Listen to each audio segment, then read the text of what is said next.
ഇവാഞ്ചലിയും അനുദിന സുവിശേഷ വിചിന്തനം. യേശുമിശിഹായ്ക്ക് സ്തുതിയായിരിക്കട്ടെ. ആണ്ടുവട്ടം 26-ാം വാരം ചൊവ്വാഴ്ച.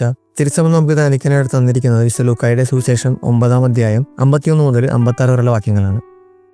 യാക്കോബും യോഹന്നാനാണ് സുവിശേഷത്തിലെ പ്രധാന കഥാപാത്രങ്ങൾ. സമരിയ ഗ്രാമത്തിൽ പ്രവേശിച്ച ഈശോയെയും ശിഷ്യന്മാരെയും അവിടുത്തെ ആളുകൾ സ്വീകരിക്കാതെ വരുമ്പോൾ സ്വർഗത്തിൽ നിന്ന് അഗ്നി ഇറക്കി അവരെ ദഹിപ്പിക്കട്ടെ എന്ന് ചോദിക്കുന്ന യാക്കോബിനെയും യോഹന്നാനെയും സുവിശേഷത്തിൽ നമ്മൾ കാണുന്നു. പിന്നീട് ഈശോയോട് ശാസിക്കുന്നുണ്ട്.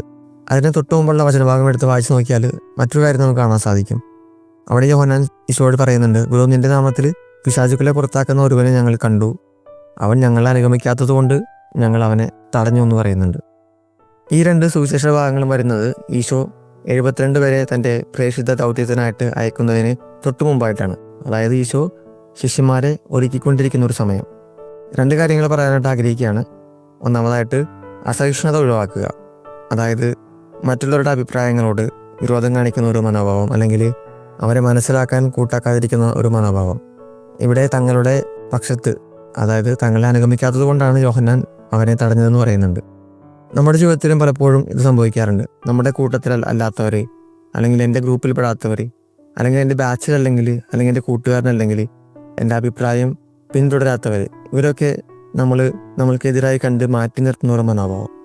അത് വേണ്ടതാണ് കർത്താവ് പറയുന്നത്. കാരണം കർത്താവ് പറയുന്നുണ്ട്, ദൈവരാജ്യം പണിയുന്നവർ പല വഴികളിൽ നിന്നുള്ളവരാകാം, പല ദൗത്യത്തിൽ നിന്നുള്ളവരാകാം.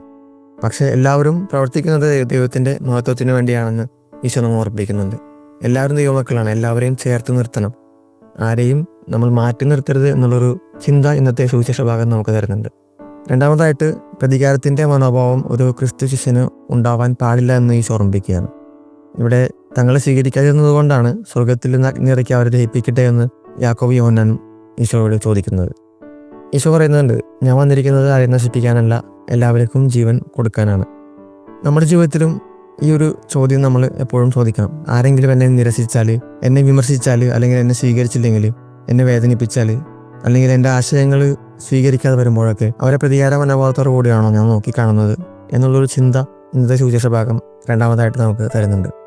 അപ്പോൾ നമ്മുടെ ജീവിതത്തിലേക്ക് വരുമ്പോൾ ഈ രണ്ട് കാര്യങ്ങളും ഏറ്റവും അത്യാവശ്യമാണെന്ന് ഈശോ ഓർമ്മപ്പെടുത്തുകയാണ്. ഒരു ക്രിസ്തു ശിഷ്യനായിരിക്കുമ്പോൾ ഈ രണ്ട് കാര്യങ്ങളും ഏറ്റവും ആവശ്യമായ രണ്ട് ഘടകങ്ങളാണെന്ന് ഈശോ ഓർമ്മിപ്പിക്കുകയാണ്. ഒന്നാമതായി അസഹിഷ്ണുത ഒഴിവാക്കുക, രണ്ടാമതായിട്ട് പ്രതികാരത്തിൻ്റെ മനോഭാവം പൂർണ്ണമായിട്ടും ദൂരെ അകറ്റുക.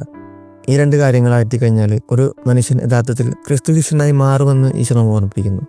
അപ്പോൾ ഇന്ന് സുവിശേഷ ഭാഗം ധ്യാനിക്കുമ്പോൾ ഇങ്ങനെയുള്ളവരായി മാറാൻ, യഥാർത്ഥ ക്രിസ്തു ശിഷ്യരായി മാറാനുള്ള ഒരു കൃപയ്ക്കായിട്ട് നമുക്ക് ഈശോയോട് പ്രാർത്ഥിക്കാം.